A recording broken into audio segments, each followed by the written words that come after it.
Wifi న్యూస్కి స్వాగతం. జగిత్యాల జిల్లా ధర్మపురి లక్ష్మీనరసింహస్వామి దేవస్థానంలో 98 రోజులకు సంబంధించిన హుండీ లెక్కింపు బుధవారం చేపట్టారు. ఈ హుండీ లెక్కింపులో 71,53,190 రూపాయలు నగదు, 68 గ్రాముల మిశ్రమ బంగారం, 7 కిలోల మిశ్రమ వెండి, 32 విదేశీ నోట్లు వచ్చినట్లు ఆలయ ఈవో సంకటాల శ్రీనివాస్ తెలిపారు. హుండీ లెక్కింపులో దేవాదాయ శాఖ సహాయ కమిషనర్ చంద్రశేఖర్, ఆలయ సూపరింటెండెంట్ కిరణ్, ఉప ప్రధాన అర్చకుడు నేరెళ్ల శ్రీనివాస్, పోలీస్, బ్యాంక్ అధికారులు, పలు స్వచ్ఛంద సంస్థల ప్రతినిధులు, ఆలయ సిబ్బంది పాల్గొన్నారు. కెమెరామెన్ లక్ష్మణ్తో వైఫై న్యూస్ జగిత్యాల.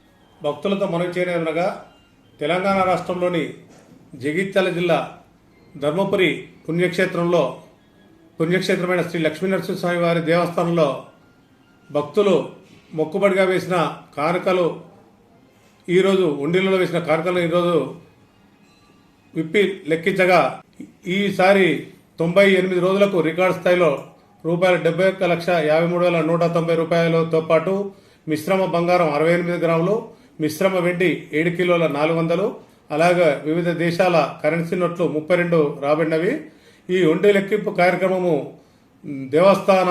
దేవాదాయ శాఖ సహాయ కమిషనర్, కరీంనగర్ జిల్లా సహాయ కమిషనర్ గారి పర్యవేక్షణలో దేవస్థాన కమిటీ సభ్యులు మరియు సేవా సమితి సభ్యులు, ప్రముఖులు, అర్చకులు, సిబ్బంది అందరూ కూడా వారి సమక్షంలో ఈ ఉండి లెక్కింపు కాబడినది.